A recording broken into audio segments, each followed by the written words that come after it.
pues comienzo, ¿no?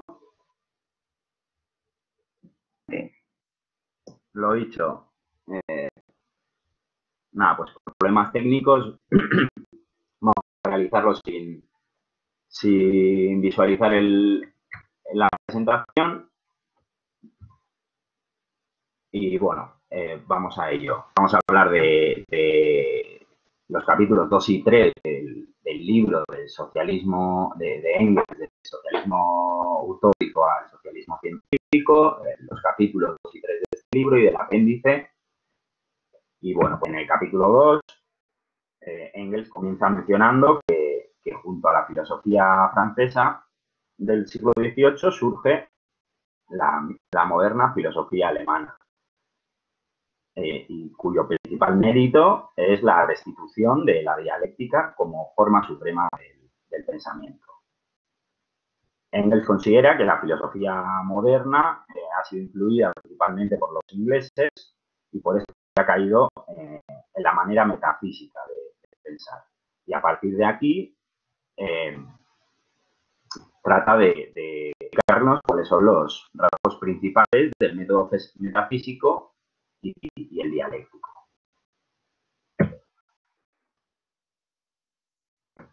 Bien, y comienza diciendo, cuando nos paramos a pensar sobre la naturaleza, sobre la historia humana o sobre nuestra propia actividad espiritual, nos encontramos de primera intención con la imagen de una trama infinita de concatenaciones y mutuas influencias, en la que nada permanece en lo que era, ni cómo y dónde era, sino que todo se mueve y cambia. Todo se mueve y cambia, nace y perece. De esta manera, lo que se ve es la imagen de conjunto, los detalles en un segundo plano, y lo que vemos es pues, el movimiento, la transición, la concatenación en contra de lo que se mueve. Esta concepción del mundo, es ingenua, pero esencialmente justa, es la de los antiguos filósofos griegos. Pero esta concepción no basta para explicar los fenómenos aislados. Y sin conocerlos, pues no podemos conocer de manera exacta esa imagen general.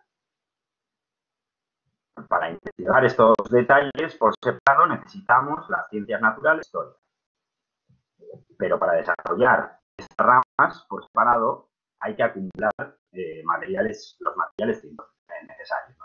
Si es por esto que la auténtica ciencia natural, por ejemplo, data de mitad del siglo XV, que es cuando se consiguieron acumular estos materiales. Pero bueno, finalmente la misión primordial de las ciencias naturales y de la historia es explicar los fenómenos aislados en este momento. Bien. Nos dice, este método de investigación de enfoque sobre los elementos, sobre los fenómenos aislados, nos ha legado a la par el hábito de enfocar las cosas y los procesos de la naturaleza aisladamente, sustraídos a la concatenación del gran todo. Y por lo tanto, pues no en su dinámica, sino enfocados estáticamente, no como sustancialmente variables, sino como consistencias fijas. Y al trasplantarse este método de observación con Bacon y Locke de las ciencias naturales a la filosofía, aparece el método metafísico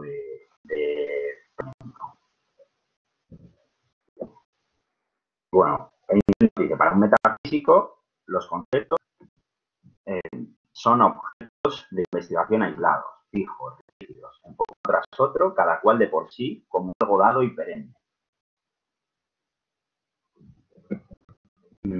Una cosa existe o no existe. Un objeto no puede ser al mismo tiempo lo que es lo distinto. Y también para un metafísico, la causa y el efecto revisten a sí mismos a sus ojos la forma de una rígida antítesis. Cuestiones que a primera vista pues, pueden parecer razonables porque están basadas en el sentido. Pero, nos dice, absorbido por los objetos concretos, no alcanza a ver su concatenación. Preocupado con su existencia, no para mientes en su génesis ni caducidad.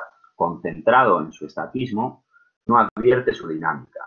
Obsesionado por los árboles, no alcanza a ver el bosque. Y es que por muy justificado y hasta por necesario que sea en muchas zonas del pensamiento, cuando investigamos las cosas con más detención, el problema se complica. Por ejemplo, ser orgánico, cuando investigamos las cosas con más detención, como acabamos de decir, es al mismo tiempo lo que es y otro distinto. Cuando analizamos un ser orgánico, nos damos cuenta de que la materia de la que está formado se va renovando. Mueren células, nacen otras, nuevos átomos de vida ocupan el lugar de los antiguos. Por lo tanto, sí que podemos decir que es el que es y otro distinto. Por otro lado, también vemos que lo que ahora aquí es efecto adquiere luego allí carácter de causa y viceversa. Esto es, la causa y el efecto son representaciones que solo rigen como tal en su aplicación en el caso concreto. Y bueno, pues este método discursivo no encaja con las especulaciones que hacían los metafísicos. En cambio, el método dialéctico enfoca las cosas en sus imágenes conceptuales sustancialmente en sus conexiones, en su concatenación, en su dinámica, en su proceso de génesis y caducidad. La naturaleza es la piedra de toque de la dialéctica. Se mueve en última instancia por los dialécticos. Y esto nos dice Engels, lo prueban las investigaciones de Darwin, que prueban también que toda la naturaleza orgánica existe un producto de un proceso de desarrollo que dura millones de años. Entonces, solo siguiendo la senda dialéctica, no perdiendo más de vista las innumerables acciones que generan desde el devenir y del perecer, del cambio, del avance y del retroceso, llegamos a una concepción exacta del universo. Y este sentido nos dice Engels en que empezó a trabajar desde el primer momento la moderna filosofía alemana. Desde sus inicios con Kant, por ejemplo, nos habla investigando el sistema solar desde una concepción dinámica, al contrario que hizo Newton. Esta filosofía, con su remate en Hegel. Cuando ya se concibe todo el mundo de la naturaleza, de la historia y del espíritu como un proceso, es decir, un constante movimiento, cambio, transformación y desarrollo. Y se intenta además poner de relieve la íntima conexión que preside este proceso de movimiento y desarrollo. Ahora, la historia de la humanidad se veía como el proceso de desarrollo de esta, nos dice Engels, y toma de demostrar la existencia de leyes internas sobre cuestiones que hasta ahora eran producidas por el azar.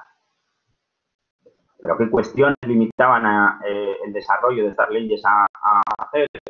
Pues la limitación de sus propios conocimientos, la limitación de los conocimientos y concepciones de su época y que era idealista. Esto es, creía que los objetos fenómenos eran proyecciones de las ideas. Y por lo tanto nos dice Engels que muchos de sus detalles tenían un carácter amañado.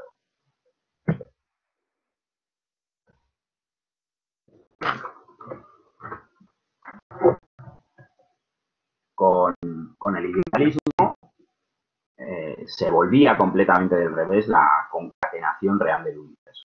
La conciencia de esta total inversión en que incurría el idealismo alemán llegó más allá al materialismo, pero no al materialismo del siglo XVIII, que no tenía en cuenta la historia y que concebía la naturaleza como un todo permanente, variable. Veía la historia en el proceso de desarrollo de la humanidad, cuyas leyes dinámicas es misión suya descubrir. Y este materialismo también resume los nuevos progresos de las ciencias naturales, según los cuales la naturaleza tiene también su historia en el tiempo.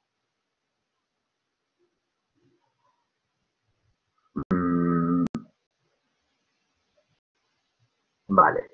Entonces, el materialismo moderno es sustancialmente dialéctico y no necesita ya de una filosofía que se halle por encima de las ciencias. Abrid el micrófono porque yo estoy aquí con mi... Si queréis decir algo, he visto que suena un...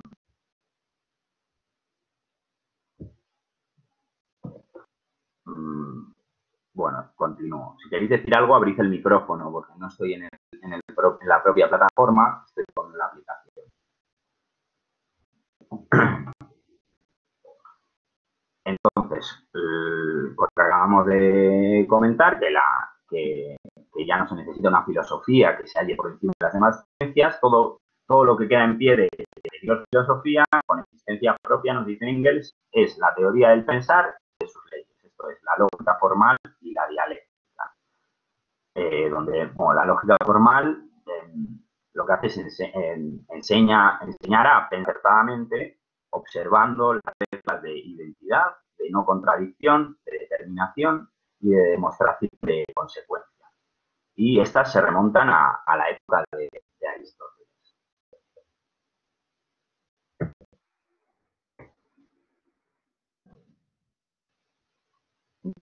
Esta revolución en la concepción de la naturaleza solo había podido imponerse en la medida, como habíamos dicho antes, en que la investigación suministraba a la ciencia los materiales positivos correspondientes.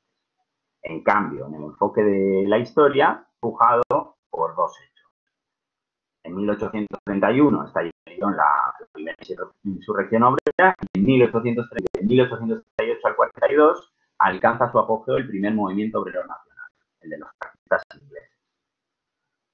Estos hechos obligaron a someter toda la historia anterior a nuevas investigaciones y se vio que, con excepción del estado primitivo, toda la historia anterior había sido la historia de la lucha de clases. Y estas clases sociales pugnantes entre sí eran en todas épocas, bueno, no, vale, eran en todas épocas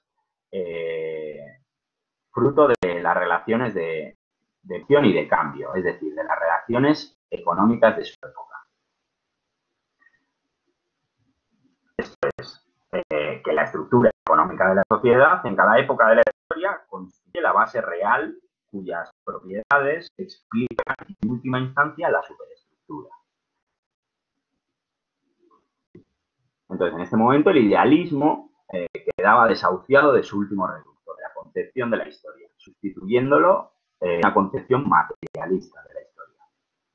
Y así se abría el camino para explicar la conciencia del hombre por su existencia y no por su condición. Así que el socialismo, de este modo, en lugar de como un descubrimiento casual de tal o cual intelecto, aparece como el producto necesario de la lucha entre dos clases formadas históricamente, el proletariado y la burguesía.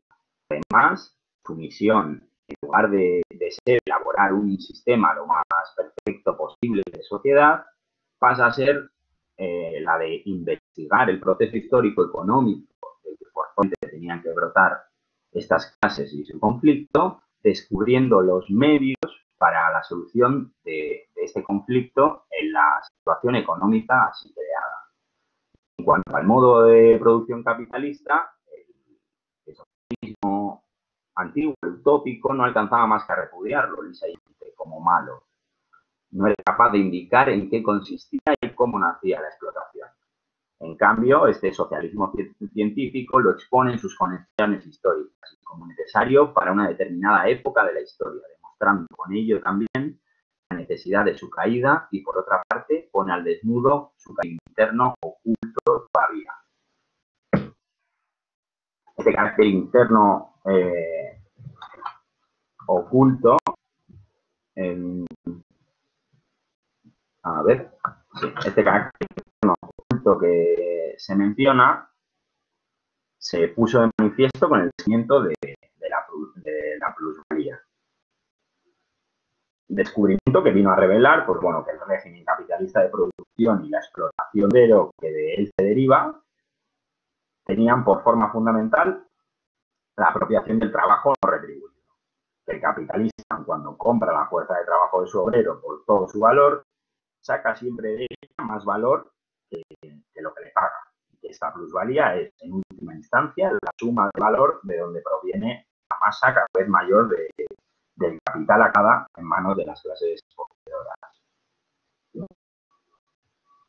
Entonces, el proceso de la producción capitalista y producción de capital quedaban explicados. Y estos dos grandes descubrimientos, la concepción materialista de la historia y la revelación del secreto de la producción capitalista mediante la plusvalía, los debemos a Marx. Gracias a ellos, el socialismo se convierte en una ciencia que solo nos queda por desarrollar en todos sus detalles y concatenaciones.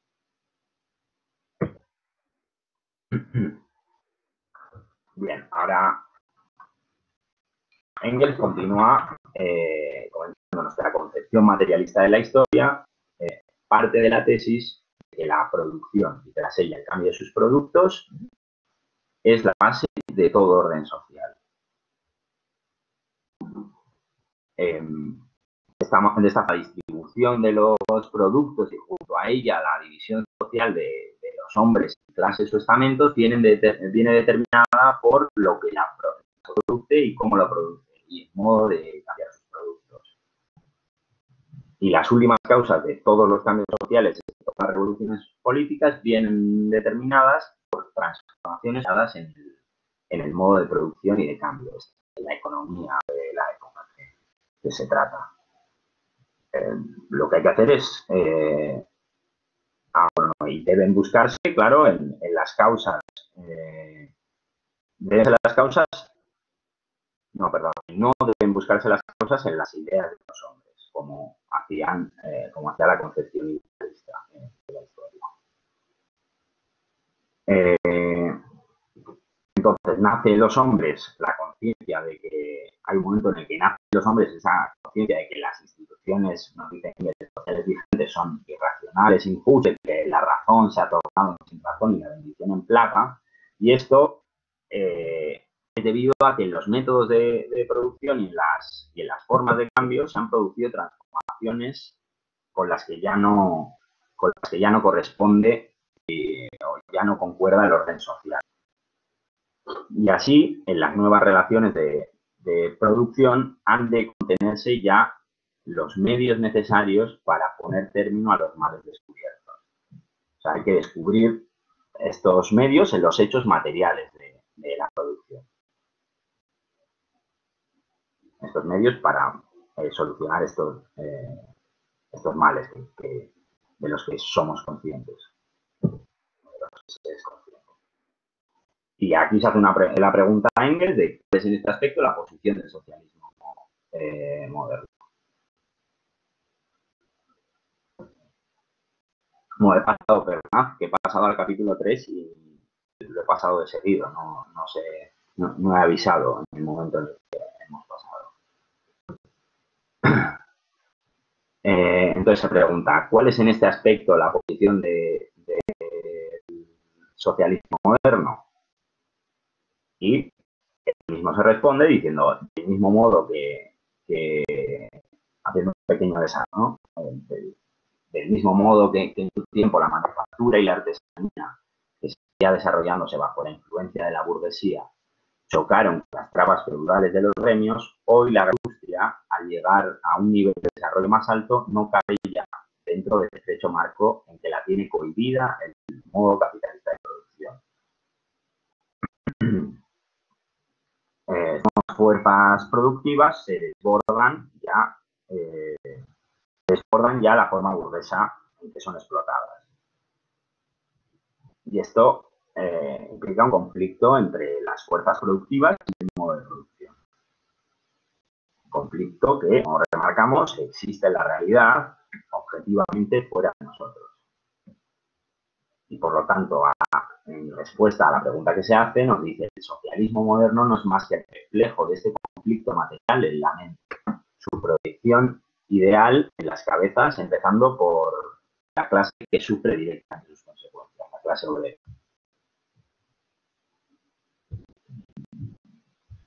Segundo,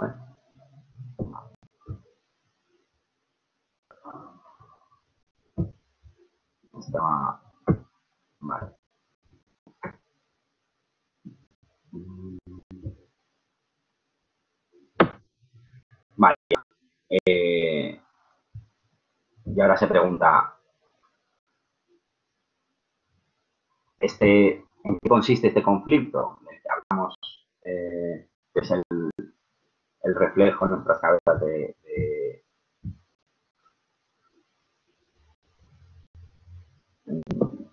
bueno, ya hemos dicho que el socialismo es el reflejo en nuestras cabezas del conflicto material, ¿no? Y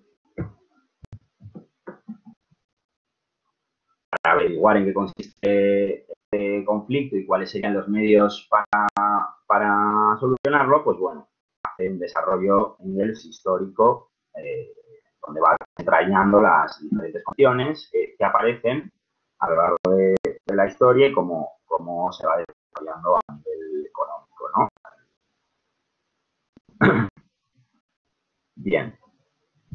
Entonces nos dicen, el papel histórico del modo capitalista de producción, su portadora, la burguesía, consistió precisamente... bueno, no, perdón. Primero nos empieza contando que en la Edad Media existía la pequeña producción, basada en la propiedad privada del trabajador sobre sus medios de producción. Es decir, había campesinos que tenían sus propios medios de producción y elaboraban sus productos, artesanos que igualmente que poseían sus propios medios de producción. El papel histórico del modo capitalista de producción y de su fundadora, la burguesía, consistió precisamente en concentrar y desarrollar los dispersos y mezquinos medios de producción de la Edad Media, transportándolos en las potentes palancas de la producción de los tiempos actuales. Pero no podía convertir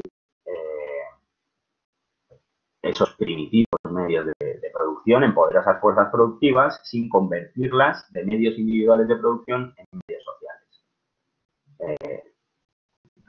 Esto es, de medios manejados por una colectividad de hombres.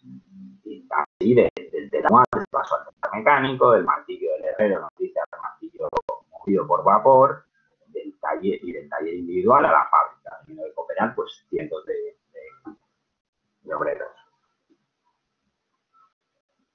Y así, los medios de producción se transformó la producción misma. De una cadena de individuales se pasó a una cadena de actos sociales. Y los productos individuales se convirtieron en productos sociales. Y es que ya nadie podía decir que este producto es yo o este producto es mío.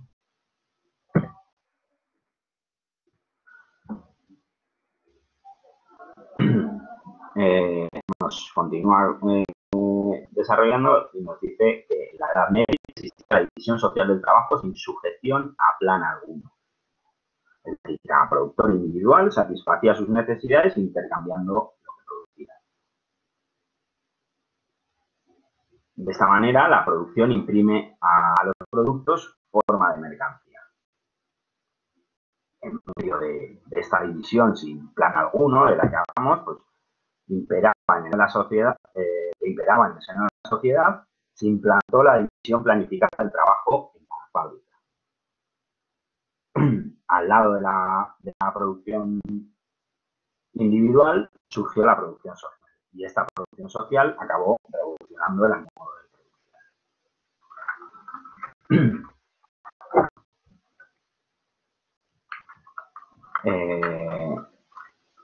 Bien.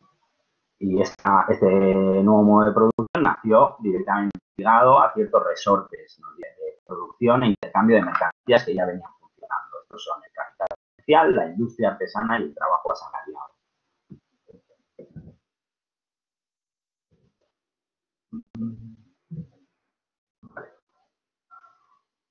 Y de esta manera, pues llega a la contradicción principal de este modo de producción. Y es que se mantuvieron en pleno vigor bajo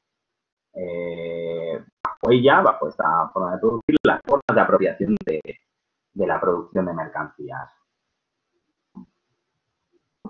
Y de esta contradicción que se genera, pues se desprenden otras contradicciones que va desarrollando también ahora. Y nos sigue contando. En la Edad Media, la propiedad de los productos se basaba en el trabajo personal. Entonces, no podía surgir el problema de a quién debía pertenecer los productos de trabajo. El productor individual los creaba con materias primas propias y con medios de trabajo propios. Por mucho que a veces recibieran ayuda accesoria de aprendices. Nos dice que aunque por lo general el objetivo de estas personas era aprender para ser maestros. Después de eso sobreviene, como hemos hablado ya, la concentración de los medios de producción en grandes talleres y manufacturas.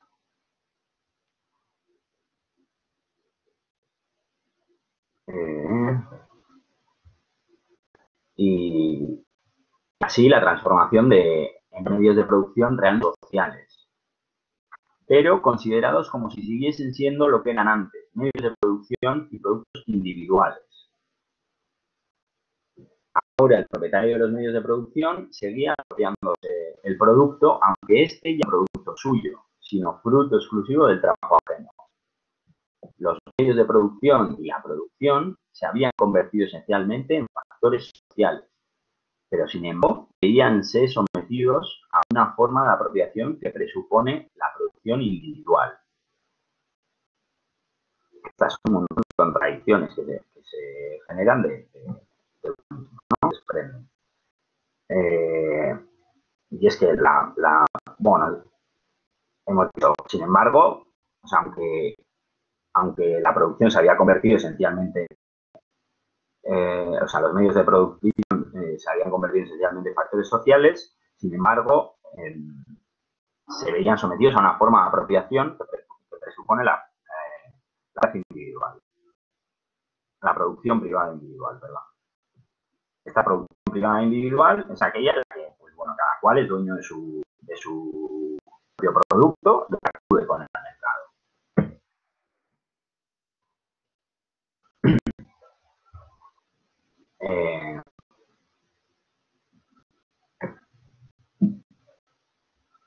Bueno, nos continúa diciendo que el modo de producción entonces se ve sujeto a esta forma de apropiación a pesar de que destruye el supuesto que descansa la producción individual. En esta contradicción que imprime al nuevo modo de producción, esta contradicción que imprime al nuevo modo de producción su carácter capitalista se encierra en germen todo conflicto de los tiempos actuales. Esta es la contradicción principal.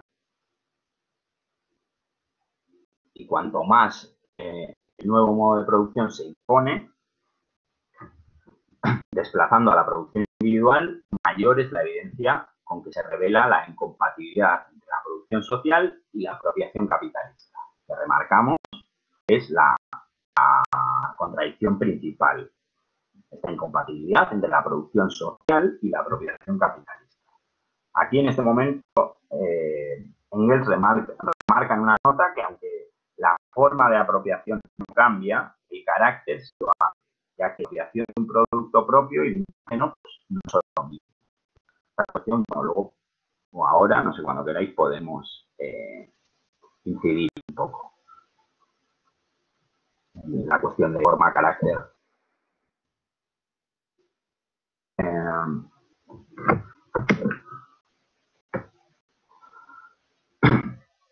Entonces, los primeros capitalistas, continúa Engels, se encontraron ya con la forma del trabajo asalariado. Esto lo hemos comentado por encima antes, aunque con excepción. O sea, como excepción. El labrador que salía a ganarse un jornal nos dice,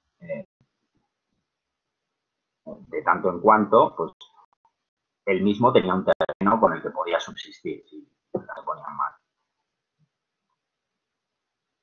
Y tan pronto como los medios de producción adquirieron un carácter social y se concentraron en manos de los capitalistas, las cosas cambiaron.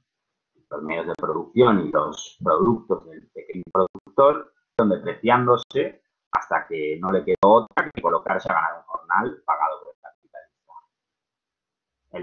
El obrero asalariado temporal se convirtió en asalariado para toda la vida. El trabajo asalariado, que antes era excepcional, como acabamos de decir, se convierte en ocupación exclusiva del obrero. La muchedumbre de estos asalariados por día se ve gigantescamente engrosada por el derrumbe simultáneo del orden feudal, pues por la disolución de las mernadas de los feudales y la expulsión de los campesinos de sus fincas.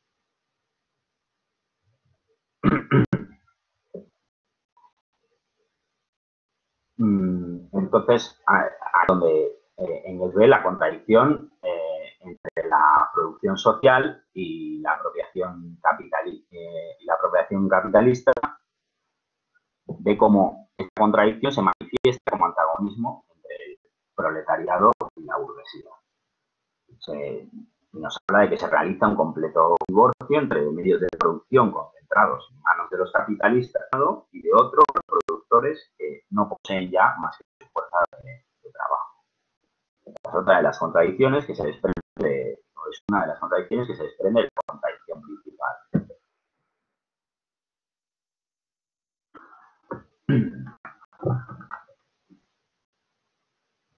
El modo de producción capitalista viene a introducirse en una sociedad de productores de mercancías, de productores individuales cuyo vínculo social era el cambio de sus productos.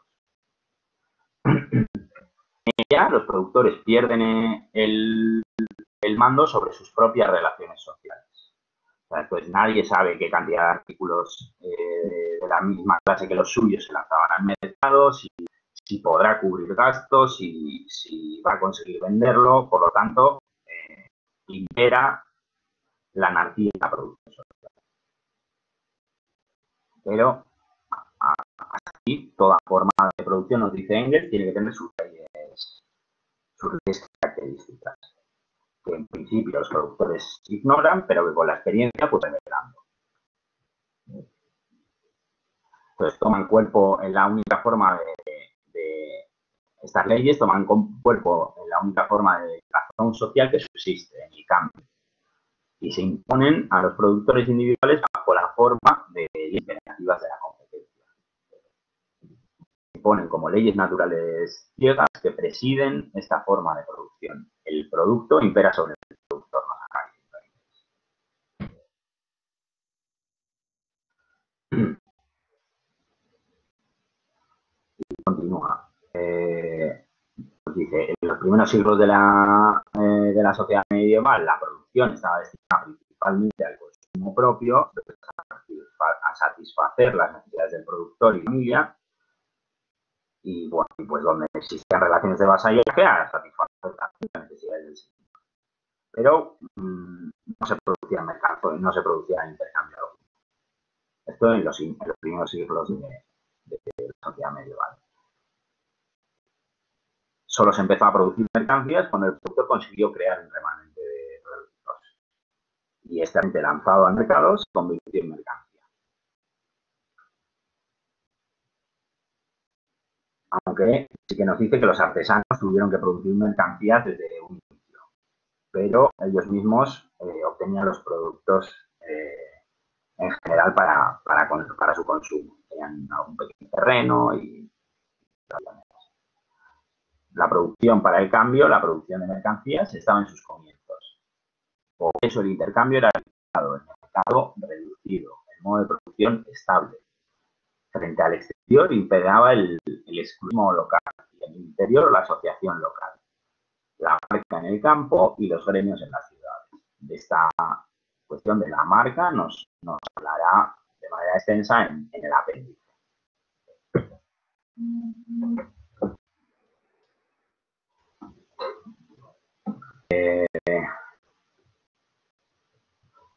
Vale.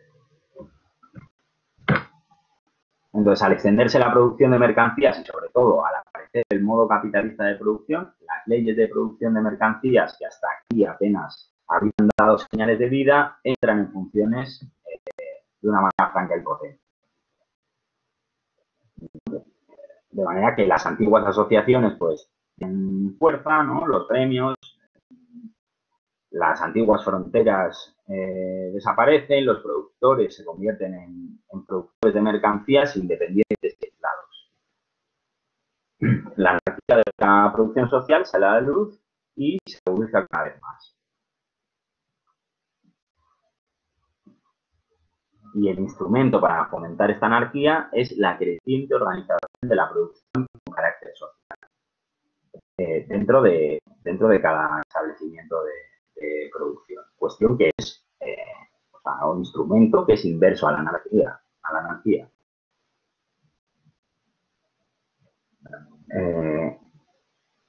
Entonces, a partir de aquí, da fin a la vieja estabilidad pacífica de la que hablábamos,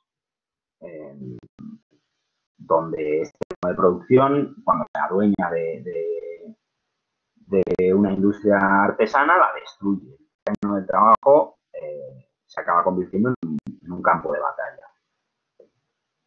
Las empresas de colonización que aparecen por descubrimientos génicos de la época, se multiplican los mercados y aceleran el proceso de transformación del taller del artesano en manufactura. Y además surgen las guerras comerciales de los siglos XVII y XVIII, y entonces las luchas locales empiezan a cobrar carácter nacional y la gran industria de implantación del mercado mundial, con lo que cobra un carácter internacional. Y nos acaba diciendo, es la lucha darwinista por la existencia individual, trasplantada con redoblada furia de la naturaleza a la sociedad. La contradicción entre la producción social y la apropiación capitalista se manifiesta ahora como antagonismo entre la organización de la producción dentro de cada fábrica y la anarquía de la producción en el seno de toda la sociedad. Esta es otra de las contradicciones que se desprenden de la contradicción principal.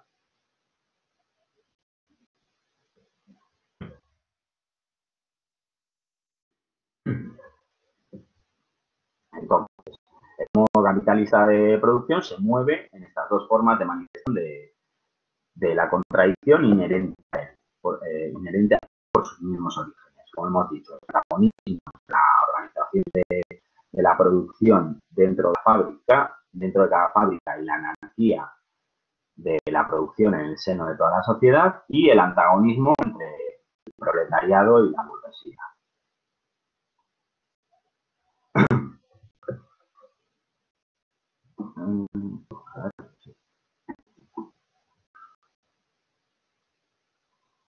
Vale.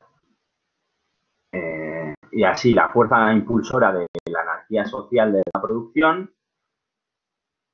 hace que los hombres se conviertan en proletarios. Y estos mismos nos dicen que serán los mismos que pondrán fin a esta anarquía de la producción. Además, esta misma fuerza propulsora de la anarquía social de la producción que hemos hablado es también la que origina, la que obliga a todo capitalista industrial a mejorar continuamente su maquinaria.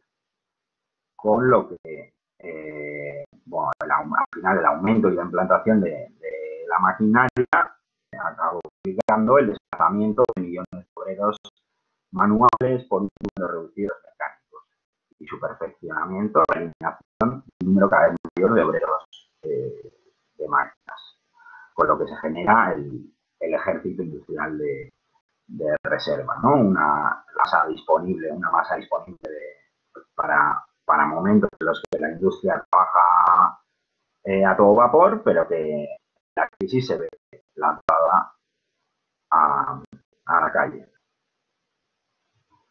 Y bueno, esto es otra de las contradicciones que se desprende también, ¿no?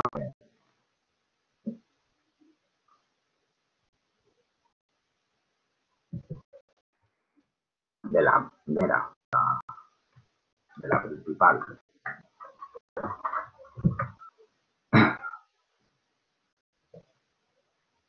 Entonces, en cuanto a esto último, nos dice que el imperativo obliga a todo capitalista industrial a mejorar continuamente su maquinaria, como acabamos de comentar.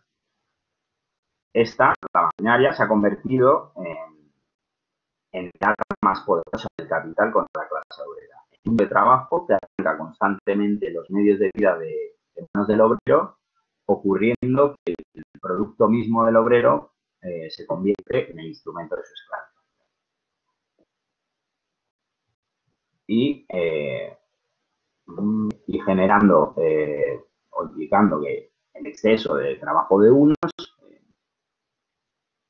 determine la carencia de trabajo de otros, que el recurso más poderoso que ha podido crearse para cortar la jornada de trabajo de las obreras se vuelva el recurso más infalible para convertirla en para convertir la vida entera del obrero y de su día en una gran jornada de trabajo disponible para la valorización del capital. Y a su vez, pues que la acumulación de la riqueza en uno de los polos, en el contrario, se vuelve en acumulación igual de miseria.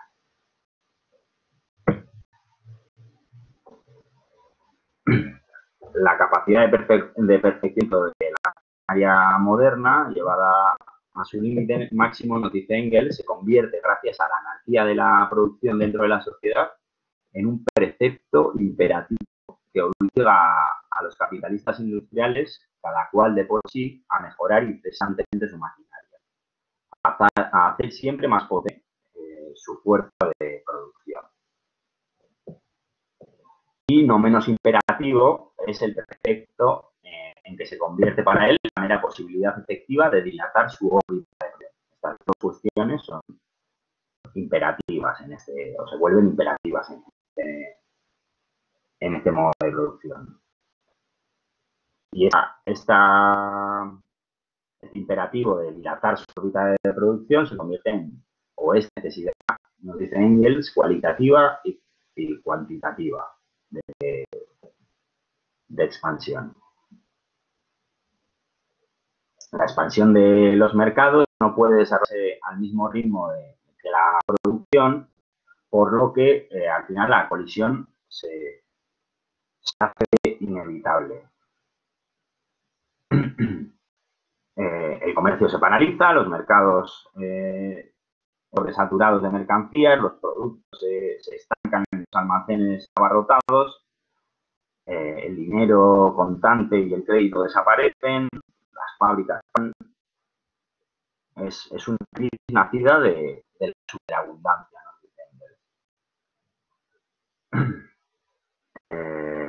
Y esta crisis, pues hasta que las masas de mercancías acumuladas encuentran salida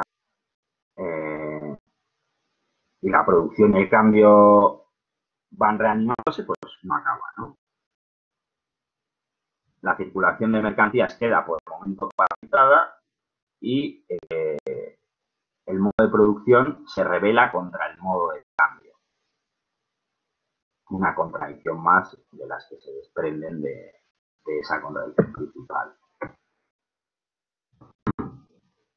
La organización social de la producción dentro de las fábricas se desarrolla hasta que se hace incompatible con la anarquía de la producción en la sociedad. Esto se revela tangiblemente, nos dice Engels, los propios capitalistas en la concentración de capitales producidos en las crisis, a costa de la ruina de otros capitalistas. Todo el mecanismo del modo capitalista de producción falla y ya no acierta a transformar en capital esta masa de medios de producción. Permanecen inactivos y por esto precisamente pues debe permanecer también inactivo el ejército industrial de reserva. Los medios de producción no pueden ponerse en movimiento más que convirtiéndose previamente en capital, en medio de explotación de la fuerza humana de trabajo. Esta calidad de capital es la que permite a los medios de producción funcionar y a los obreros trabajar y vivir. Entonces, de una parte, el modo de producción capitalista de producción revela, pues, su propia incapacidad para seguir rigiendo sus fuerzas productivas. Y de otra parte, estas fuerzas productivas anuncian con intensidad cada vez mayor que se elimine la contradicción, a que se la redima de su condición de capital y a que se reconozca, de hecho, su carácter de fuerzas productivas sociales.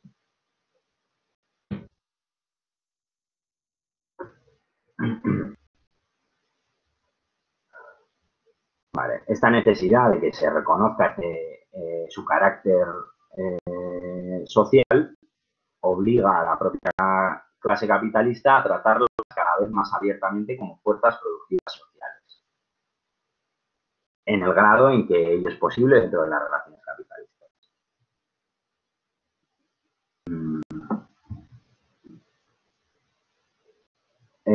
Medios de producción gigantescos, nos dice Engels, al llegar a una determinada fase de desarrollo, pues los grandes productores nacionales de una rama industrial se unen para formar una agrupación encaminada a regular la producción, fijando así los de venta de antemano. Pero cuando llega una mala racha, vuelven a empujar hacia una socialización más concentrada,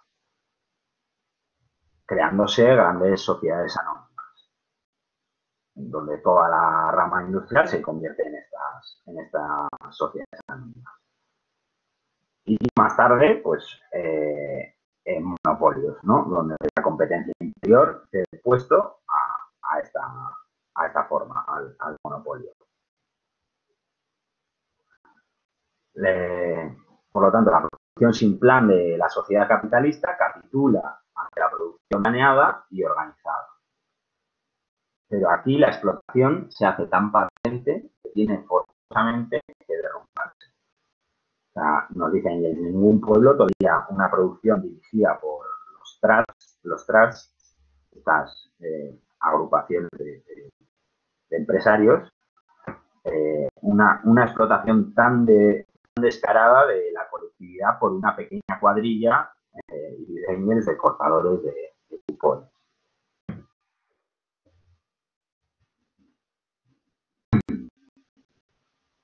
El representante oficial de la sociedad capitalista, el Estado, tiene que acabar haciéndose cargo del mando de la producción. Y dice Engels una nota al pie que dice tiene que acabar haciéndose cargo porque la nacionalización solo representará un programa económico cuando los medios de producción o de transporte se desborden realmente de los cauces directivos de una sociedad anónima, cuando la nacionalización sea realmente inevitable.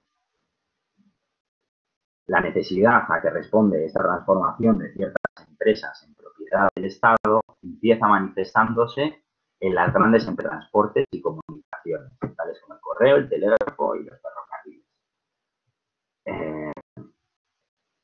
De esta manera se demuestra que la burguesía ya no es ya indispensable para el desempeño de estas funciones.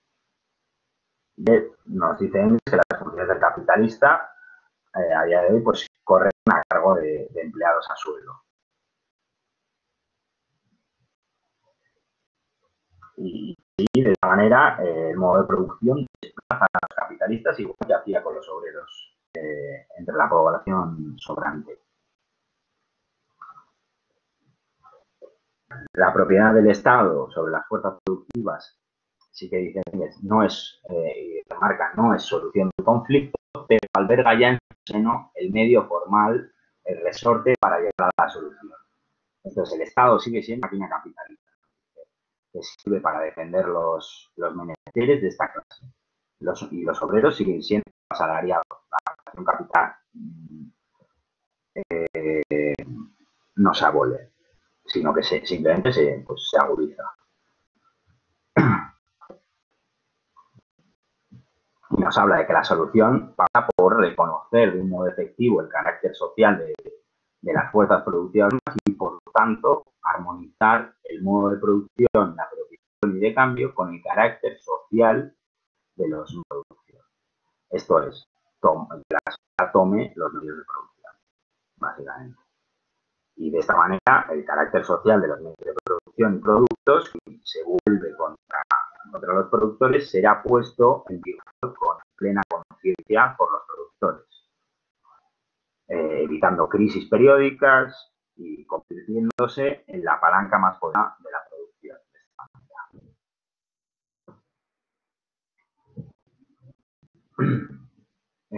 el día en que las fuerzas productivas de la sociedad moderna se sometan al régimen congruente con su naturaleza por fin conocida, nos dicen,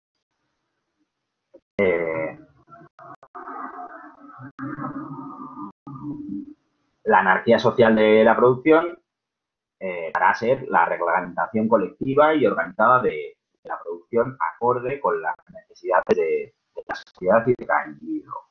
Porque nos remarca que mientras nos resistamos a comprender su naturaleza y su carácter, estas actuarán a pesar de nosotros y contra nosotros.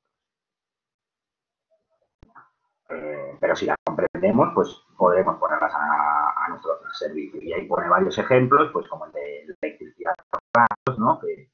Que puesta a nuestro servicio hace funcionar el telégrafo. Entonces, el régimen capitalista de apropiación, en que el producto esclaviza primero a quien lo crea y luego a quien se lo apropia, será subido por el régimen de apropiación del producto que el carácter de los medios de producción está reclamando.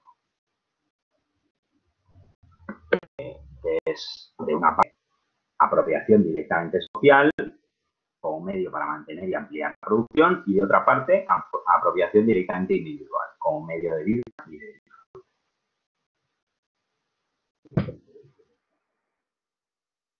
Vale. El modo capitalista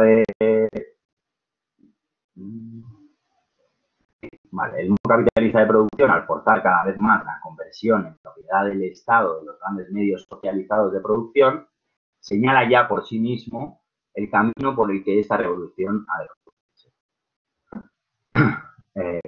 El proletariado toma en sus manos, debe tomar en sus manos el poder del Estado y comienza por convertir los medios de producción en propiedad del Estado.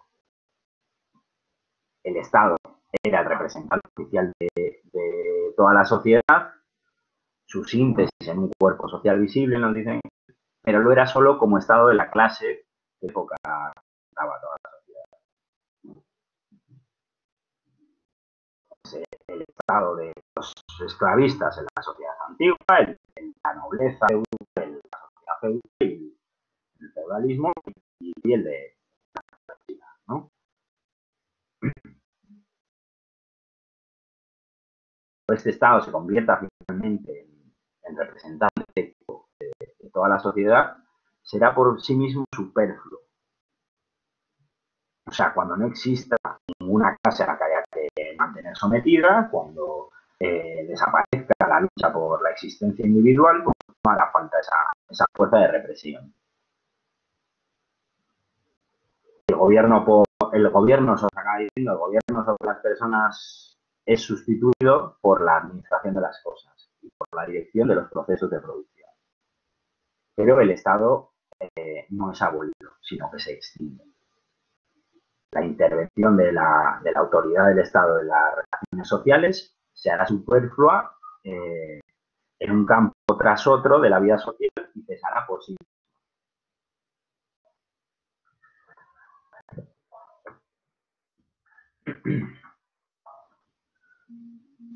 Ahora, Engels nos dice que en el modo de producción capitalista aparece como ideal futuro esta apropiación de todos los medios de producción por la sociedad de la que hemos hablado.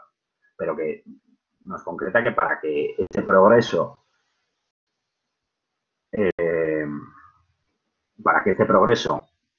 se convierta en una necesidad histórica, son necesarias unas condiciones económicas nuevas.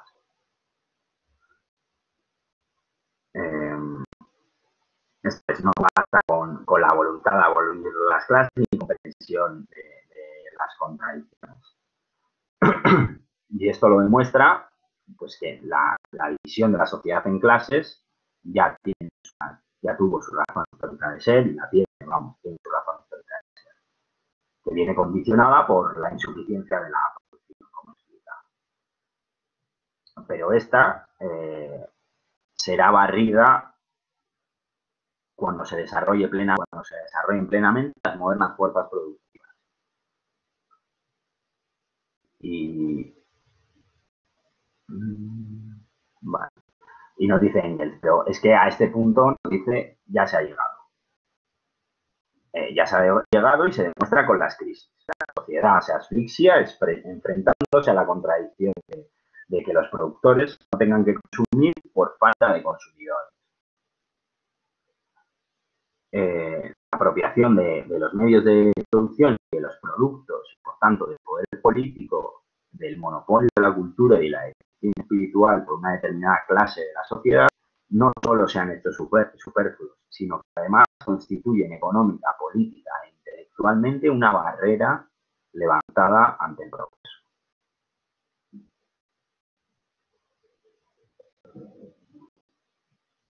Y así, de esta manera, la fuerza expansiva de los medios de producción rompe las ligaduras con los que la sujeta el modo capitalista de producción, dice Engels, y así permite pues, un desarrollo, que esta fuerza expansiva, ¿no?, de los medios de producción rompe esas ligaduras con el modo de producción capitalista, nos permite un desarrollo ininterrumpido cada vez más rápido de las fuerzas productivas y con ello el crecimiento prácticamente ilimitado de la producción. Y además, pues, acaba también con el derroche y la asolación de fuerzas productivas y de productos.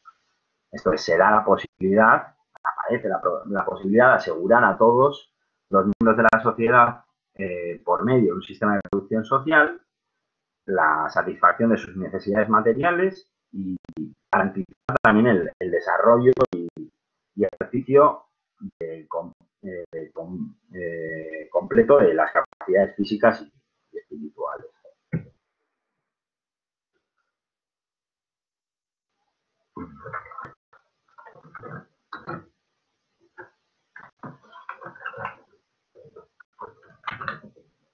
¿Vale?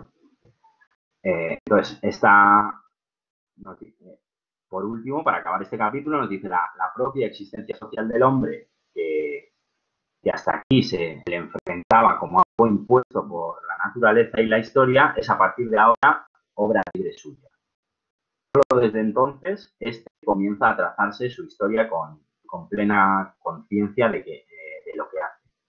Y solo desde entonces las causas sociales puestas en acción por él comienzan a producir predominantemente y cada vez en mayor medida los efectos apetecidos. Y termina diciéndonos que es el salto de la humanidad, del reino de la necesidad al reino de la libertad. Vale. Luego, después de esto, Engels hace un resumen que yo había incluido aquí, porque está, bueno, es una síntesis pues, muy completa de todo lo que ha ido desarrollando. No pretendía exponerlo tampoco, porque bueno, ya te dije. ¿Sí? Ander se ha subido un archivo, pero es un archivo del propio texto subrayado con amarillo y tal. ¿Qué dices? Pues si quieres utilizarlo, si era esto lo que querías subir o... No era eso lo que quería subir, claro, ¿no? Igual, leche, que subido. Pues nada, no te interrumpo más. Lo quito, ¿no? Sí, no entiendo muy bien por qué, o sea, de dónde sale ese texto, la verdad, pero bueno. Vale, nada, ya todo es rarísimo. Vale, lo que decía.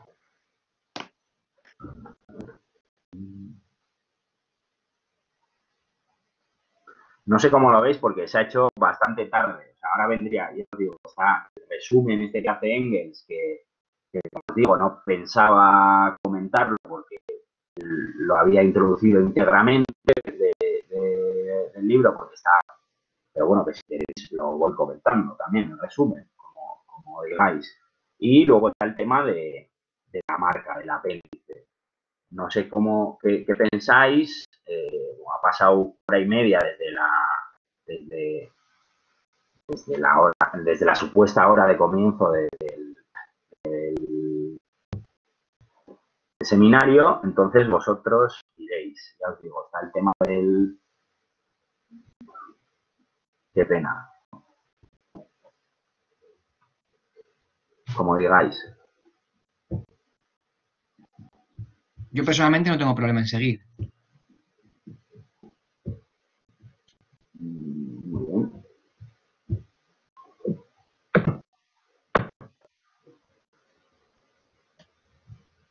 ¿Alguna?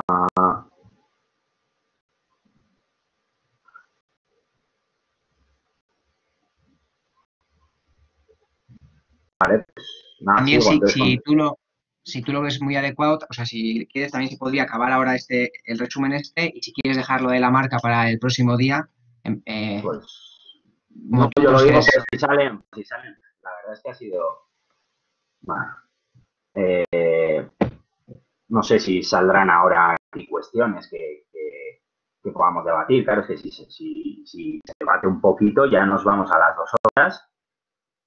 Y no sé, ya os digo, como veáis, o sea, aquí, como consideréis. Si queréis, puedo intentar presentar el siguiente día lo de la marca con diapositivas. O sea, sí que es cierto que por ese lado, pues bueno, ya, y bueno, y comentar el pequeño resumen de Engels el siguiente día también, así de manera rápida, para volver a lo que digáis. La casi diapositivas, pues bueno. Yo personalmente lo ventilaba, pero bueno, nadie dice nada. Bueno, si es que estamos 6 aquí. Cuatro.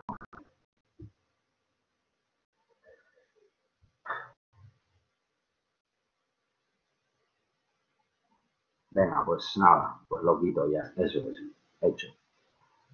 Nada, como os digo, me voy a quitar este tema del resumen. Ya sabéis que está ahí en las últimas páginas del capítulo 3.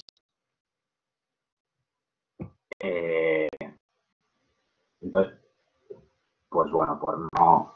Sí que está bien comentarlo, pero bueno, pues se va a alargar también más de la cuenta y es una cuestión que viene ya tal cual sintetizada al final de este capítulo, pues la podéis leer ahí y es muy útil, vamos, este resumen, porque viene todo muy bien sintetizado. Bien. Entonces, con respecto a la marca, a este apéndice del libro, en el que, bueno, pues lo que nos va a hablar es del surgimiento del sistema de propiedad rural en Alemania.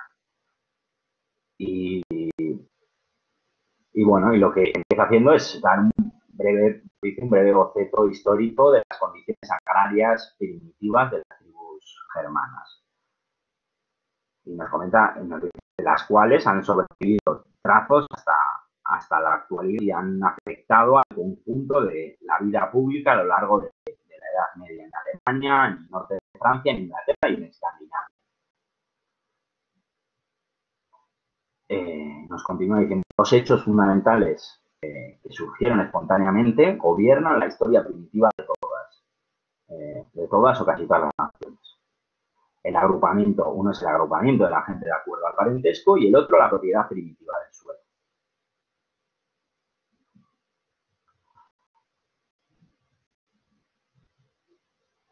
Vale. Sí. Vale. Entonces, el agrupamiento desde los tiempos romanos ya nos cuenta Engels que se daban este agrupamiento por tribus y gens, y donde bueno, también rigió la partición de esta cuestión, rigió la partición de su territorio, como declara César, nos dice. Vale.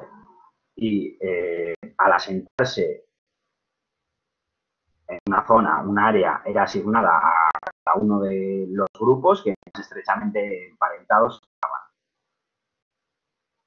Las gens individuales que incluían un cierto número de familias, se radicaron en aldeas. Un número de aldeas aliadas formaba una centena, un número de centenas formaba un gau o condado, y la suma de los dos condados pues era el pueblo.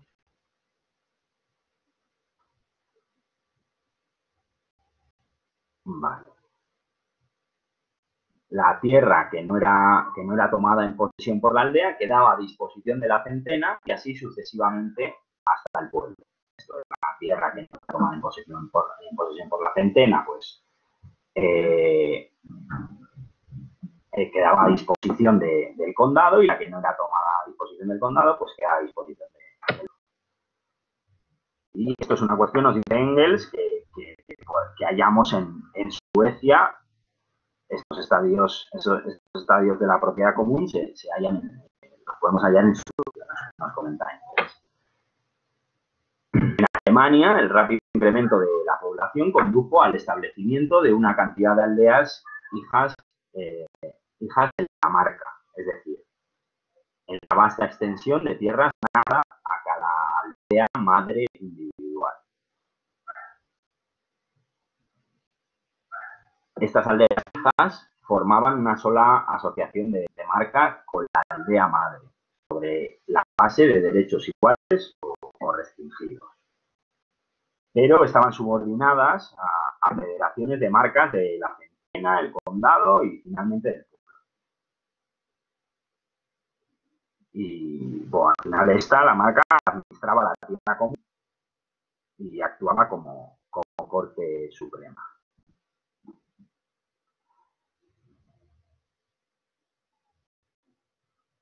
Vale. Pero pronto, nos dice Engels, comenzó la decadencia de las antiguas marcas extensas. Y nos acaba comentando aquí al principio que sabe que el condado a la unidad de asociación de la marca, ya que solo esto explicaría que después del sometimiento de Alemania del este del Rin por los francos, reapareciesen las marcas como condados.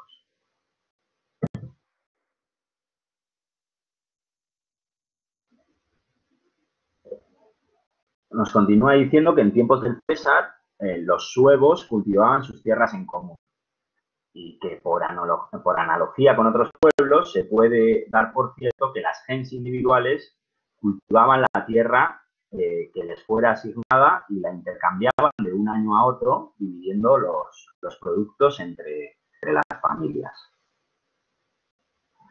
Nos habla de Tácito, 150 años después de la época de los tiempos de César, solo mencionaba ya el cultivo por familias individuales. Cada año era nuevamente divididos estos terrenos y redistribuidos. La manera como esto se hacía puede verse en la época presente, nos dice, en el Mosera y en el Jugal. En las llamadas, una palabra en alemán que es Geoverschaffen. Allí la tierra de cultivo es dividida cada 3, 6, 9 o 12 años en función de las cualidades del suelo, la situación del propio suelo y el número de solicitantes. Pero la mayor parte, si no todas, han desaparecido durante los últimos 40 años para ceder su lugar a las aldeas de campesinos propietarios que utilizan en común los bosques y las tierras de pastoreo.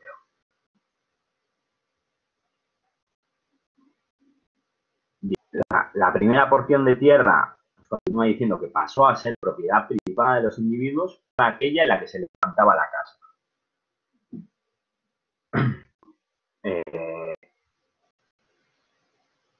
La inviolabilidad de morada es base de toda libertad personal. Fue transferida de la caravana de las tiendas nómadas a la choza del labriego radical. Gradualmente se transformó en un derecho completo de propiedad, en la heredad. y ya nos habla de que ya en tiempos de Tácito la heredad del germano libre debió ser excluida de la marca de la que hablaba. Pero la santidad de la morada no fue efecto, sino causa de su transformación en propiedad privada.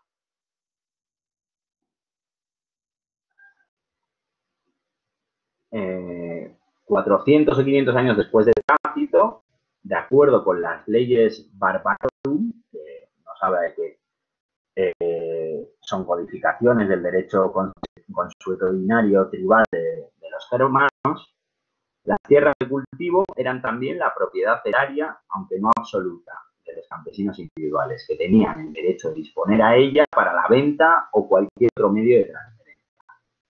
Las causas de esta transformación, hasta donde nosotros podemos tratar a descubrirlas, son de dos clases.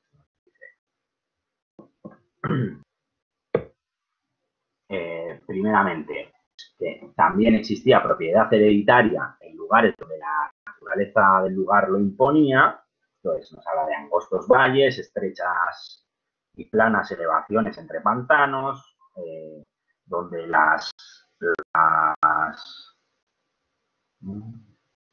donde las eran individuales y dispersas.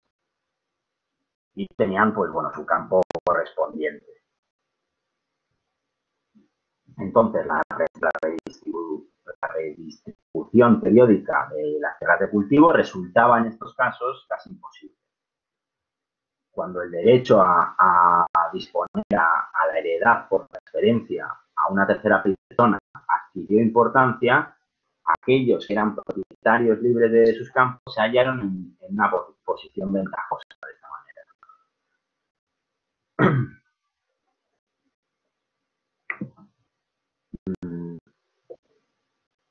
Vale, y propició transformaciones, la transformación de las participaciones individuales de los miembros en propiedad hereditable y transferible. Esto, bueno, pues esta transformación fue propiciada, como hemos comentado, pues al final estas ventajas que se creaban, pues hacían que también se tuviese ese deseo de alcanzar esas ventajas en aldeas que todavía utilizaban el sistema de propiedad común de la tierra. Por otro lado, la conquista llevó a los germanos a territorio romano, donde durante siglos pues, el suelo había sido privado. Y como el número de conquistadores era, bueno, nos dice que el número pequeño de conquistadores, pues probablemente no pudo extirpar de todo esta cuestión. Y esto es respaldado, esta cuestión, porque los restos de propiedad común en las tierras de cultivo que han subsistido hasta nuestro tiempo están en territorios conquistados, pero enteramente germánicos. Esto es en la margen izquierda del Rin. Aunque también se debió imponer pronto la propiedad privada en estas zonas, al igual que en el interior de Alemania. Porque nos habla de que el cultivo de tierras de propiedad común solo aparece en una ley que data del siglo VI, una ley ripariana, nos habla.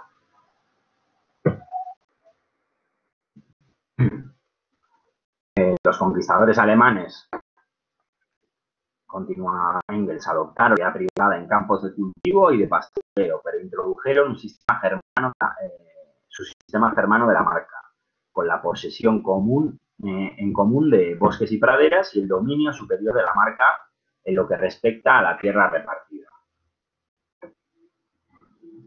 Esto ocurrió entre los francos al norte de Francia, anglosajones en Inglaterra, burgundios en Oriental, visigodos al sur de Francia y España y los ostrogodos y lombardos en Italia. Si bien la asociación de la marca renunció a su devolver a repartir periódicamente los campos y las praderas, no cedió ni un solo de sus otros derechos sobre estas tierras. Esto es, por ejemplo, la transferencia de campos a individuos con vistas a que fueran empleados como tierras de cultivo y pastoreo. O sea, el propietario individual no tenía ningún otro derecho más que este sobre las tierras. Pero si se aparecían minerales, pues estos pertenecían a la marca. Además, el total del área de la aldea era dividida en 3 partes iguales, cada una de las cuales era sembrada alternativamente, un año con cultivos de invierno, el segundo con cultivos de verano y el tercero era dejado en barbecho. Y de esta manera, cada miembro de la comunidad tenía 3 partes, una de campo, y debía utilizarlas de esta forma. Y cuando los campos no se utilizaban, por ejemplo, en el caso del barbecho, pues volvían a la propiedad común. Cualquier otra tierra, es decir, todo lo que no fuera en el lugar distribuido entre los individuos, seguía siendo como en épocas pasadas. Estos tenían derechos comunes en cuanto al uso de la marca común, siendo propiedad común para el uso común. Y el uso principal de la marca era, pues, marca común, perdón, era pues el pastoreo, la alimentación de los cerdos, habla con bellotas, además de pues los materiales que la leña de los bosques, los que se conseguían en los bosques comunes. Vamos. Pues eso, o sea, la naturaleza de este uso estaba determinada por los miembros de la comunidad en su conjunto. La determinaban. Bueno, nos habla también de que los bosques comunes que todavía se encuentran son restos de estas antiguas marcas. Los miembros de la marca también tuvieron igual participación en la legislación, la administración y la jurisdicción. Se reunían en asambleas a tratar principalmente cuestiones jurídicas. El derecho consuetudinario de la marca fue en los tiempos primitivos casi el único derecho público de las tribus germanas que carecían de rey. Y hubo una adaptación de la antigua nobleza tribal, nos habla, y de la nobleza de clan celta, nos dice. Que esta nobleza de clan celta nos habla de que ya en el siglo XVII se adaptó a cuestiones como la propiedad común del suelo. En épocas primitivas, la autoridad pública descansaba en la Asamblea Popular de la Centena, el condado o pero que no era más que un tribunal de la marca que trataba pues los casos de la esfera pública que no concernían a la marca.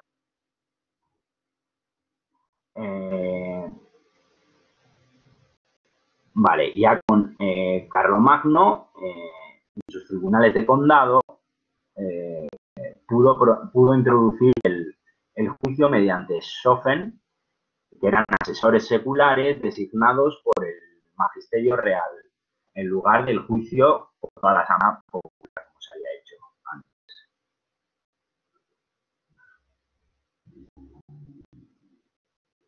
Pero nos dice que, bueno, que esto no afectó seriamente a los tribunales de la marca. Bueno, nos cuenta que los tribunales de la marca siguieron siendo incluso el modelo de los tribunales feudales de la Edad Media. Y en la Asamblea de la Marca fueron copiadas las disposiciones de las simples asociaciones libres de los tiempos medievales, no basadas en la propiedad común de la tierra, como nos habla de las guildas libres, a las que se conferían derechos para el ejercicio de un oficio particular. Y se cuidaba de que la participación en los beneficios y las ventas comunes pues fuesen iguales.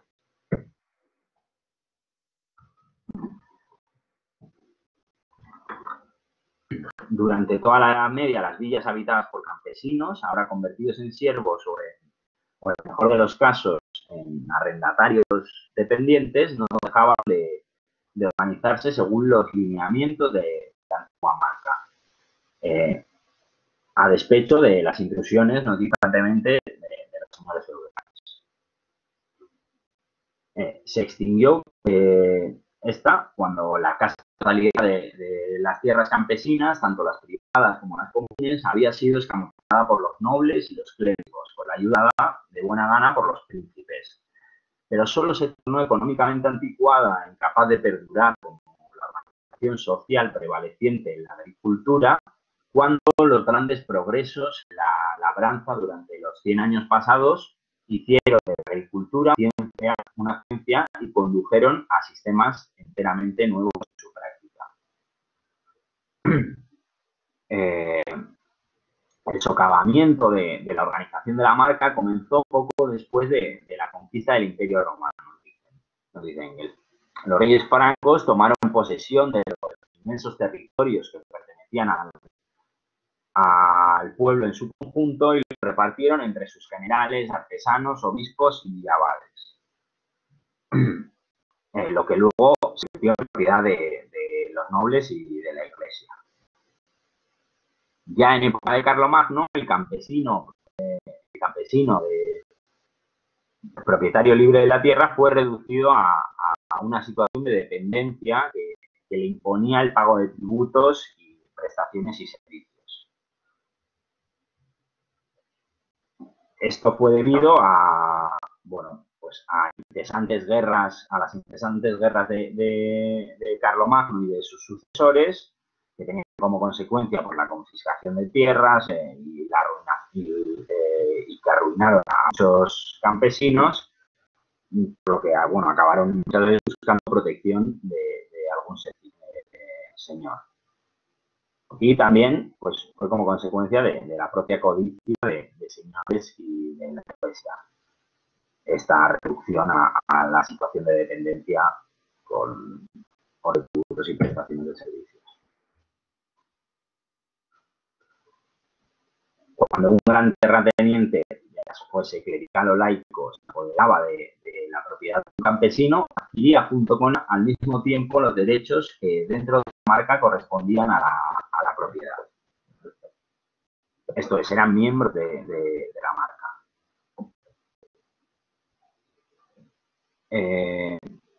Por lo tanto, eran contemplados originalmente en pie de igualdad con los otros miembros, hombres libres o siervos. Pero pronto los señores adquirieron en muchas partes privilegios especiales dentro de la marca, por lo que se hallaron en condiciones de someterla a su dominación como señores del futuro. Con todo, la antigua organización de la marca continuó, aunque ahora sometida al gobierno y a los abusos del señor del futuro. Pero la constitución de la marca, continúa diciendo Engels, era absolutamente necesaria para la república.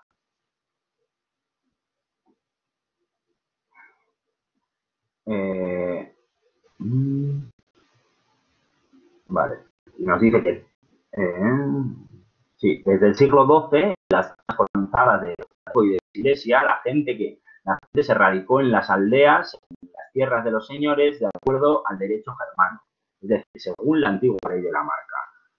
O sea, todo hombre tenía una casa y una heredad, una participación en los campos determinada por sorteo y el derecho a usar madera y terrenos de pastoreo en los bosques del señor. Y estos derechos eran hereditarios. Hacia mediados del siglo XIII hubo un cambio decisivo a favor de los campesinos, no concreta muy bien a consecuencia de que Engels, tal vez vosotros lo sepáis mejor, y habla de que desaparecieron centenares de nobles familias cuyos siervos campesinos frecuentemente ganaron su vida.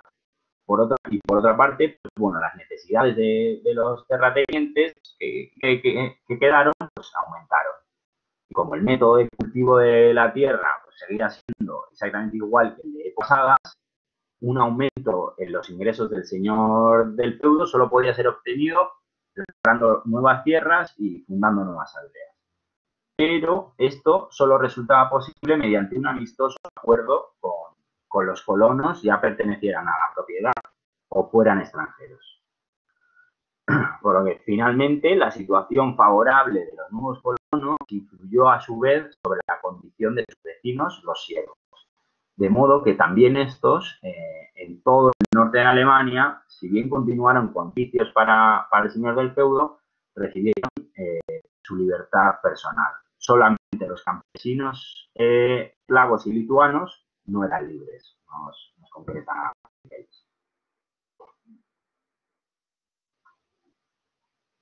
Bien, de los 14 y 15, las ciudades surgieron rápidamente y con igual rapidez se enriquecieron especialmente en el sur de Alemania y sobre el Rin.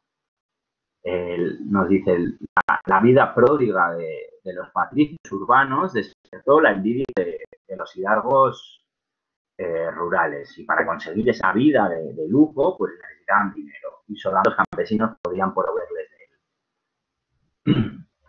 Por lo que se vio renovada la opresión hacia los campesinos, existiendo pues un afán por transformar a los campesinos libres en siervos y por convertir la tierra común de la marca en propiedad del señor. Y para ello pues fueron ayudados por los juristas romanos, por una parte, que con su aplicación de la jurisprudencia romana, o sea, con la aplicación de la jurisprudencia romana a las condiciones germanas, y por otra parte, por los señores religiosos, que nos dice que fraguaron documentos mediante los cuales los derechos de los campesinos eran cercenados y sus deberes aumentados. Hasta que en 1525 la Gran Guerra Campesina se desbordó por Suabia, Baviera, Franconia, extendiéndose por Alsacia, el Palatinado, el Rheingau y Turingia. Pero los campesinos sucumbieron después de una dura lucha. Y por lo tanto, pues en los sitios que habían padecido de la batalla, todos los derechos que aún quedaban de los campesinos pues fueron desvergonzadamente pisoteados, sus tierras pasaron a ser propiedad del señor y ellos mismos fueron reducidos a siervos. La servidumbre es introducida en el campesinado alemán a partir del siglo XVI. El texto que tengo yo pone 6, pero no puede ser, pues entiendo que es 16, en la Prusia Oriental, Pomerania, Brandenburgo, Silesia, y desde el fin de ese siglo en Schleswig-Holstein, y de ahí en adelante se transforma cada vez más en situación general. Este nuevo acto de violencia tuvo una carga económica, que después de las guerras producidas como consecuencia de la reforma protestante, bueno, por parte de la causa económica,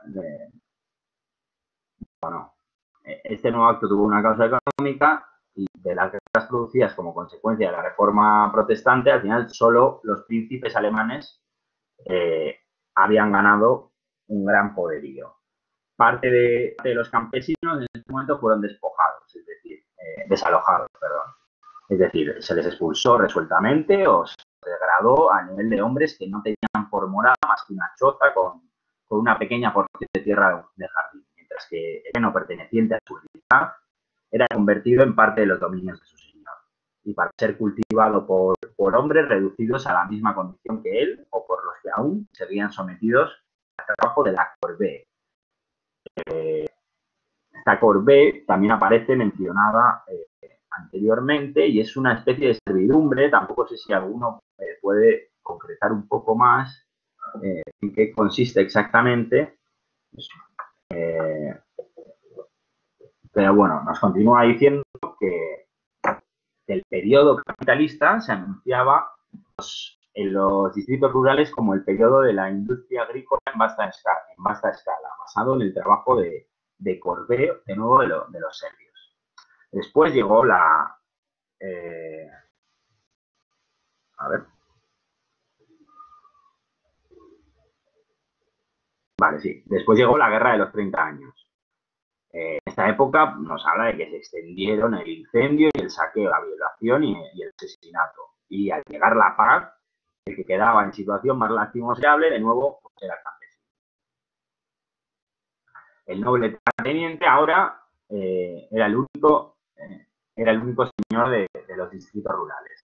A los príncipes, que habían visto reducidos sus derechos políticos a la nada, se les dejó más libre con los campesinos a modo de compensación.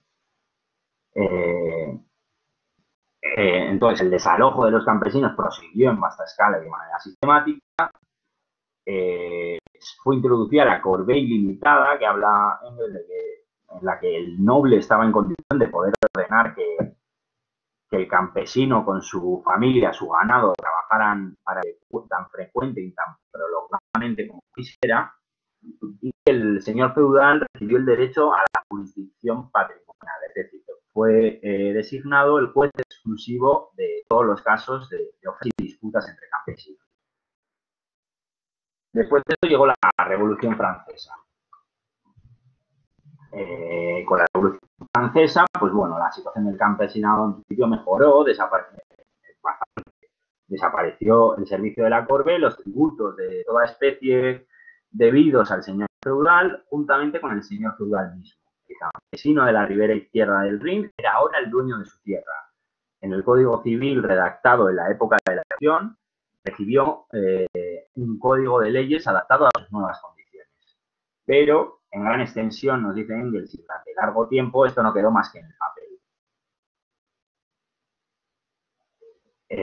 Hubo que esperar a las revoluciones de 1830 y 1848 para que se diera con mayor rapidez y sin obstáculos el proceso de redención de cargas que aún pesaban sobre los campesinos. Y bueno, y se pregunta Engels, ¿en qué consistió esta redención? Pues en que el noble, a cambio del recibo de una cierta de dinero, de una porción de tierra del campesino, debía reconocer en adelante la tierra del campesino como propiedad de este último, libre de toda carga. Aunque dice sí que es verdad que los funcionarios encargados de concertar estos arreglos, pues acabando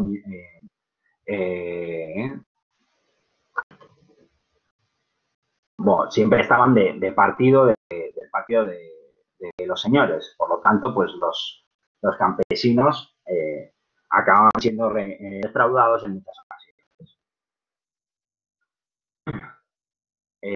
Y acaba este apéndice, pues, comentando que gracias a las 3 revoluciones francesas y a la alemana, que sobrevino como consecuencia de estas, tenemos nuevamente un campesinado libre.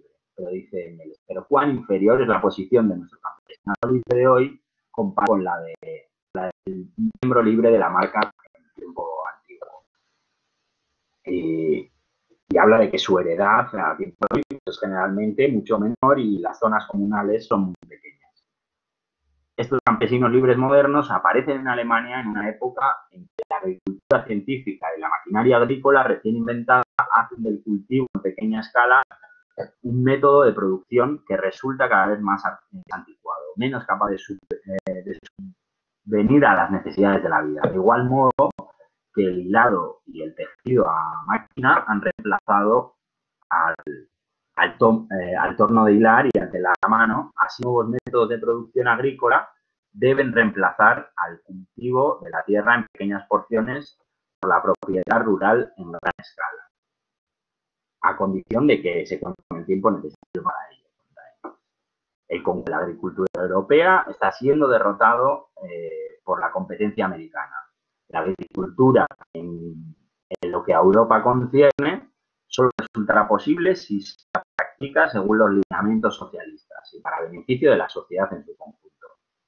Y termina siendo la restauración de una clase campesina libre, hambrienta y enclenque como se halla, tiene la importancia de haber colocado al campesino en situación de que con la ayuda de su camarada natural, el obrero, pueda socorrerse a sí mismo apenas haya comprendido. Y así estaría. Disculpas de nuevo por todo esto.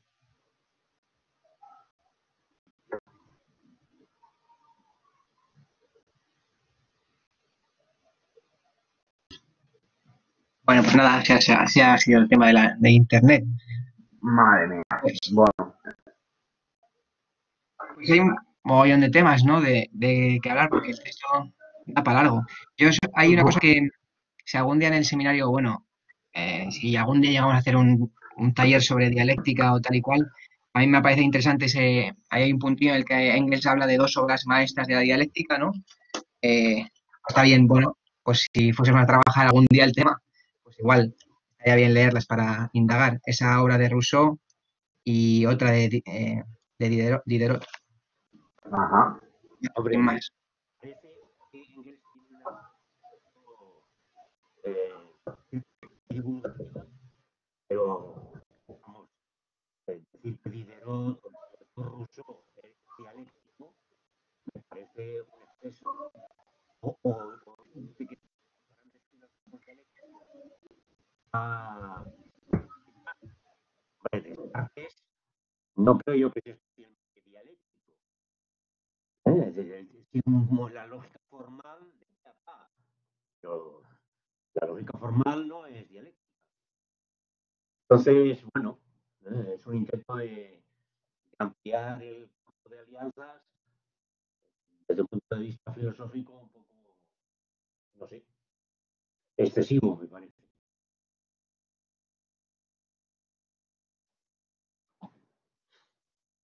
O sea que no se me oye. Vale.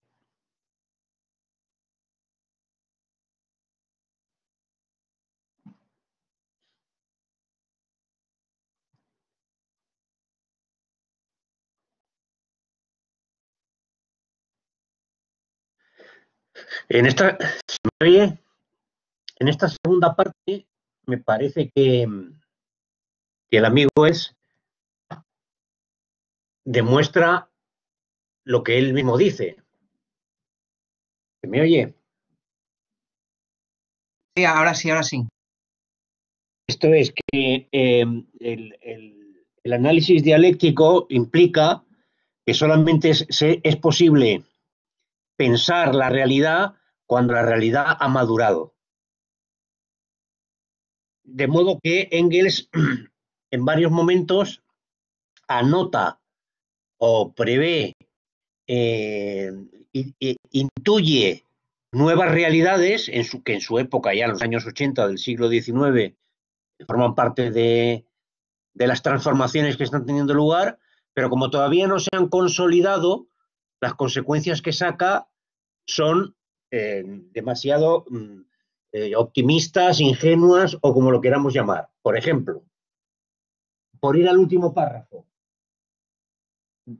del apéndice sobre la marca.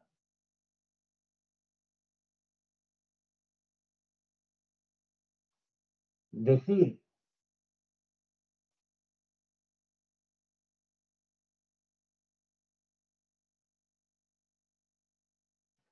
eh, que toda la agricultura europea, tal como se la practica actualmente, está amenazada por el rival americano, es cierto, pero que el conjunto de la y que ante esa amenaza a la competencia de la agricultura de Estados Unidos, el conjunto de la agricultura está siendo derrotado por la competencia alemana, americana también es verdad, pero la frase final, la agricultura en lo que a Europa concierne solo resultará posible si se la practica según los lineamientos socialistas y para beneficio de la sociedad en su conjunto. Y bueno, obviamente Engels no podía saber que iba a existir una cosa que se llama la política agrícola común, que lo que en realidad no es la apuesta de la agricultura en función de los lineamientos socialistas en beneficio de la sociedad en su conjunto, sino la captación de renta de la sociedad en su conjunto para hacer viable a los pequeños agricultores europeos ante la competencia de Estados Unidos y otros grandes países. Es decir, que donde él ve ya el socialismo inminente, después ha habido otras transformaciones. O antes del apéndice sobre la marca,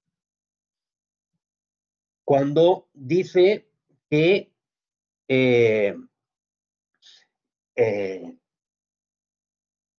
que, bueno, que en la evolución, de la socialización creciente del capitalismo, aparece la sociedad anónima, el trust y la propiedad del Estado, la nacionalización. Y que en esa evolución, la desaparición de los capitalistas y su sustitución por la clase de los management, de los asalariados que dice él, empleados a sueldo, la sociedad no va a tolerar que estar en manos de rentistas. Joder, pues llevamos más de un siglo tolerando el capitalismo rentista. Es decir, de nuevo se muestra excesivamente optimista porque yo creo que no, todavía el desarrollo social y cultural y espiritual del capitalismo, pues en su época no es suficientemente elevado.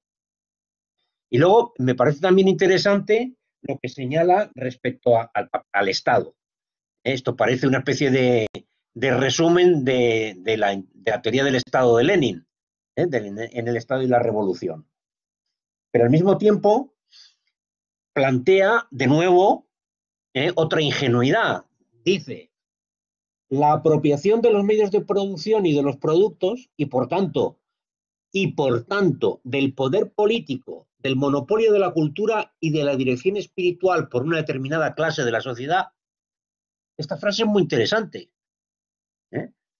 porque dice que los capitalistas, su objetivo no es controlar la producción, sino tener el poder social. Y el poder social es el poder político, el monopolio de la cultura y de la dirección espiritual de la sociedad, como realmente lo ejercen, y cada vez con más fuerza. Ahí están, por ejemplo, los empresarios, la mayor parte de ellos empleados a sueldo, aunque les llamen empresarios, estos días diciendo que los empresarios lideran el futuro. Pero esto también tiene cierta importancia para el análisis del socialismo realmente existente y derrotado. Porque en el socialismo soviético no había una apropiación de los medios de producción y de los productos por una clase, pero sí había un monopolio del poder político, de la cultura y de la dirección espiritual de la sociedad por una clase, una nomenclatura, un palo o como lo queramos denominar. Esa es precisamente una de las contradicciones del socialismo, en mi opinión, del socialismo soviético. Bueno, obviamente no se había desarrollado en su época y no podía adelantar esa realidad, pero que hay una disociación clara en una sociedad postcapitalista en la que el Estado no va desapareciendo lentamente, como dice él aquí o como dice ya Lenin, sino que el Estado se convierte en otro aparato de dominación, pero desde el que se domina también los medios de producción y los productos. Bueno, me parece que algunas afirmaciones que hace Engels fundamentales y que derivan de su interpretación también del método dialéctico, podemos decir o que no están muy acertadas o que se realizan en una fase demasiado temprana en la evolución de las fuerzas productivas, por lo cual la realidad que él conoce todavía es incipiente.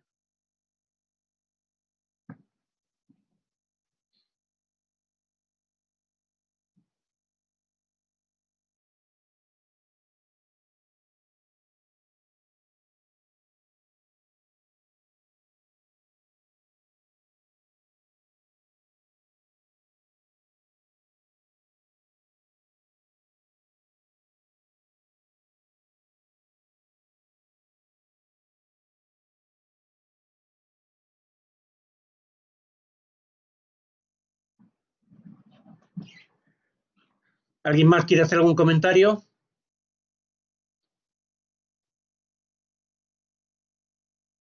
Parece que David nos ha abandonado.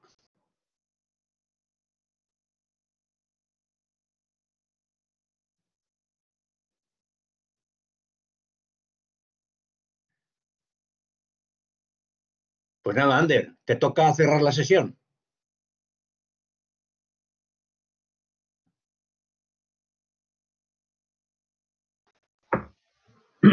Nada, yo supongo que entiendo que David se ha caído. No creo que se haya ido. Suele ser el último en desaparecer. Eh, Nada, yo sí que habría comentado, no sé si tengo alguna cosa más, pero bueno, el tema de la diferenciación entre forma y carácter, que no sé si tú, Joaquín, bueno, tendrás, Sí, probablemente sea. yo es que eso habría que explicarlo un poco más porque no sé si es un problema de traducción. Yo realmente no entiendo esa, no sé qué puede significar esa distinción. Vale, vale, pues lo dejamos ahí por si alguno encuentra en qué consiste esa diferenciación a la que hace referencia. No, no, Eh, a mí también me llamó la atención, sí.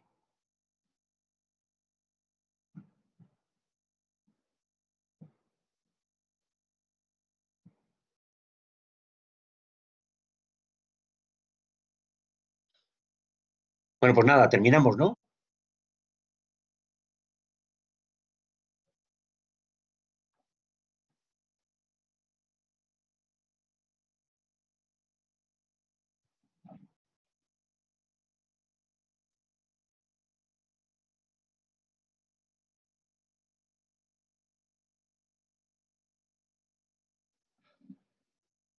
Bueno, pues nada, terminamos, solo que Andrés se tiene que reconectar para cerrar la grabación.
Joder.